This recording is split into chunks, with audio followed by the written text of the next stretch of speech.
కందుకూరులో Lakshmi Naidu హత్యను CM Chandrababu ఖండించారు. కందుకూరు ఘటన అమానుషం, అమానవీయమని అన్నారు.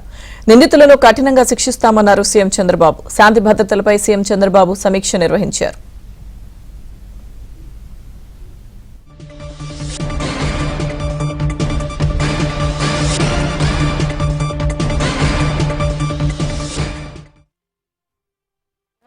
ఇది కేవలం ఒక వ్యక్తిగత వ్యవహారాలు, అదేవిధంగా ఒక ఆర్థిక లావాదేవీల కారణంగానే ఈ హత్య నేపథ్యం కనిపిస్తా ఉంది. ఆర్థిక లావాదేవీ ఏదైతే 2,30,000 రూపాయలు ఏదైతే లక్ష్మీనాయుడికి ఇవ్వాల్సిన అవసరం ఉందో ఆ నేపథ్యంలో, అదేవిధంగా చిన్న చిన్న వ్యక్తిగత కారణాల దృష్ట్యా వాళ్ళిద్దరి మధ్యలో ఒక గొడవ స్టార్ట్ అయింది. అయితే తర్వాత దీన్ని కొంచెం కక్షపూరితంగా తీసుకున్న అక్యూజ్డ్ నిందితుడు వాళ్ళ మీద ఎలాగైనా కక్ష తీర్చుకోవాలనే ఉద్దేశంతో ఒక ఇంటెన్షనల్ గా వాళ్ళ అన్నదమ్ములతో సైతం ముగ్గురు బైక్ మీద వెళ్తున్న సందర్భంలో వాళ్ళ ముగ్గురిని కూడా హిట్ ఇవ్వడం జరిగింది. అండ్ గుద్దడం అంటే కారుతో గుద్దడం ఒక ఎత్తు అయితే ఆ చంపిన విధానం కూడా చాలా బ్రూటల్ గా చంపిన పరిస్థితి కూడా కనిపించింది. ఇమీడియట్ గా నెల్లూరు ఎస్పీ గారు కూడా నిందితుల్ని పట్టుకొని రిమాండ్ కూడా పంపించడం జరిగింది.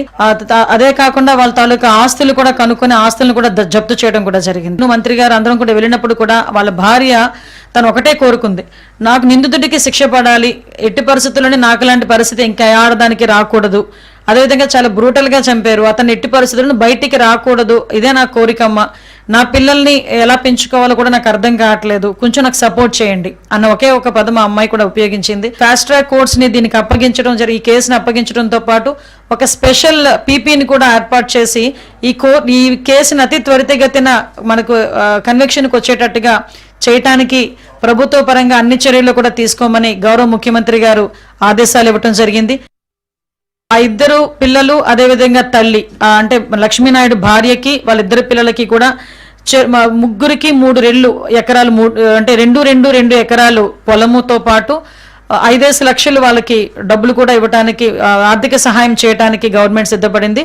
ఈ చిన్నపిల్లలు ఎవరైతే ఉన్నారో వాళ్ళిద్దరికి కూడా ఫిక్స్డ్ డిపాజిట్ చేసి వాళ్ళు పెద్ద అయిన తర్వాత ఆఫ్టర్ 18 ఇయర్స్ వాళ్ళు తీసుకునేటట్టుగా కూడా ఫిక్స్డ్ డిపాజిట్ చేయడానికి కూడా గవర్నమెంట్ సిద్ధపడి ఆ ఇద్దరు పిల్లల తాలూకా చదువుకు మొత్తం కూడా గవర్నమెంట్ తీసుకునేటట్టుగా కూడా ఈ రోజు నిర్ణయం తీసుకోవడం జరిగింది. గౌరవ ముఖ్యమంత్రి గారు నిర్ణయం తీసుకోవడం జరిగింది. ఒక అబ్బాయి పవన్, ఆ పవన్ కూడా ఈ రోజు ప్యారలైజ్ అయి ఉన్నాడు, అంటే మనకి ఆపరేషన్ జరిగి ఇంకా నడవలేని పరిస్థితిలో ఉన్నాడు కాబట్టి అతనికి కూడా హాస్పిటల్ ఖర్చులు భరిస్తూ 4 ఎకరాల పొలం ఇస్తూ 5 లక్షల రూపాయల డబ్బులు కూడా ఇవ్వడానికి ఈ రోజు గవర్నమెంట్ సిద్ధపడింది.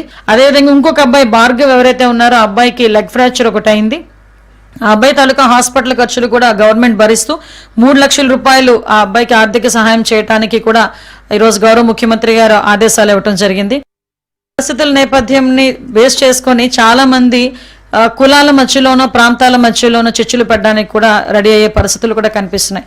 అటువంటి పరిస్థితులు కూడా రాకూడదు అని నేను మాత్రం మనస్ఫూర్తిగా కోరుకుంటున్నాను. ఎందుకంటే ఎవరి కష్టమైనా ఒక కష్టమే, ఆ కష్టాన్ని కష్టంగా చూడాలే తప్ప కష్టం మీద కూడా మనం రాజకీయాలు చేసుకోవాలి అనుకున్న ఆలోచన తీరు ఏదైతే ఉందో అది ఎప్పటికీ కూడా రాజకీయంగా ముందుకెళ్ళలేమని పరిస్థితి చాలా మందిలో మనం చూసాము, ఇప్పటికీ కూడా మనం చూస్తూనే ఉన్నాం.